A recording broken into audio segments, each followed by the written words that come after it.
So everyone was thinking the Fed was going to start cutting interest rates. But then, in a pretty surprising move, they slammed on the brakes. Why are they waiting? Well, today, we're going to break down why this big pause might actually be the best thing for the economy right now.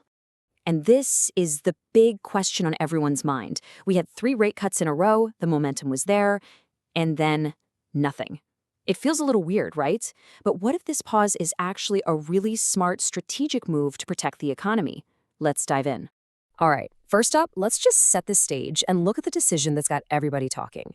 The Fed putting a full stop to any more rate cuts, at least for now. To really get what's going on, you have to see how quickly things have changed. Just last year, we had 3 rate cuts, one after another. Then, last month, the Fed basically said, whoa, let's hold up a minute. And boom, the effect was instant. Wall Street, which was betting on cuts happening way sooner, has now pushed its forecast all the way back to June. That's a huge shift in thinking. So, what's with the sudden change of heart? Well, it's because the Fed is looking at an economy that's sending some seriously mixed signals. It's kind of like it has a split personality. And this slide right here perfectly illustrates the confusion. I mean, look at this. On the one hand, hiring totally slowed down last year. But on the other hand, the unemployment rate actually went down. How can both of those things be happening at the same time?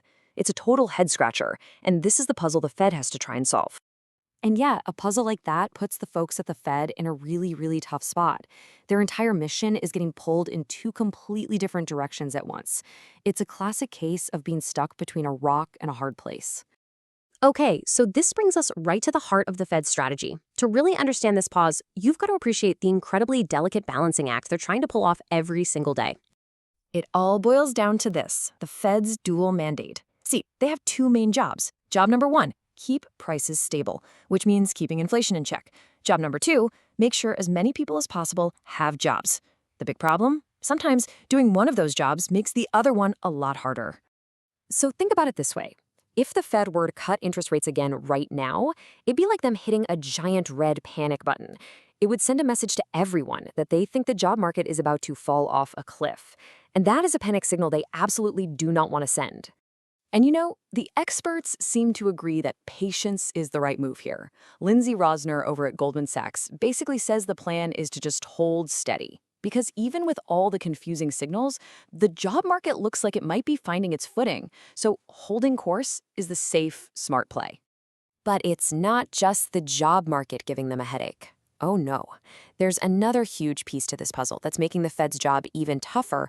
Nobody really knows what inflation is going to do next. And here's the thing, inflation just refuses to go away. We're looking at the 5th year in a row where it's expected to be hotter than that 2% target the Fed is always aiming for. This stubborn inflation really ties their hands and makes it super hard to justify cutting rates. And you can see just how much this uncertainty is shaking things up right here in Morgan Stanley's forecast. They were originally calling for rate cuts back in January and April. What are they saying now? Pushed back to June and September. It's a big change, and it's all because the economy is stronger than they thought, which means the Fed can afford to wait and see. And then you've got the wild cards, the stuff that's totally unpredictable. For instance, you've got existing tariffs that are probably going to raise prices for all of us. But a Supreme Court decision could change everything overnight. And to make it even crazier, new research suggests those same tariffs might actually lower inflation, but cost people jobs. You see the problem? With so much up in the air, pressing pause is really the only logical move. Okay, so the data is complicated, we get that. But what about us, the actual people living in this economy? Let's talk about this fascinating disconnect between the numbers on a spreadsheet and how Americans are actually feeling. Just look at this number, 54. That's it. That's the consumer sentiment score from the University of Michigan's latest survey. Let that sink in for a second. That number is really, really low. And just to give you some perspective, a number that low is hovering around the same levels we saw during the Great Recession.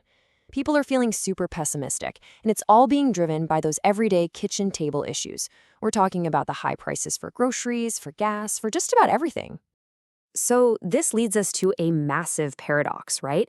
If the vibes are so bad, if everyone's so worried about the economy, then why are people still out there spending money like crazy? It doesn't quite add up.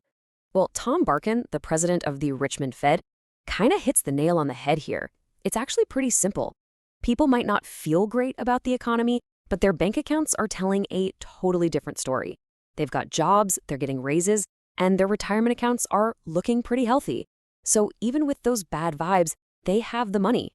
And, well, they're spending it. And that brings us right to our final huge question. The Fed is making a big bet here, a bet on patience, hoping all these contradictions just sort of work themselves out. But in an economy that's this divided, where what we feel and what our wallets say are two different things, which one is going to win in the end? The cold, hard data or just the human vibes? That is the billion-dollar question for the next few months.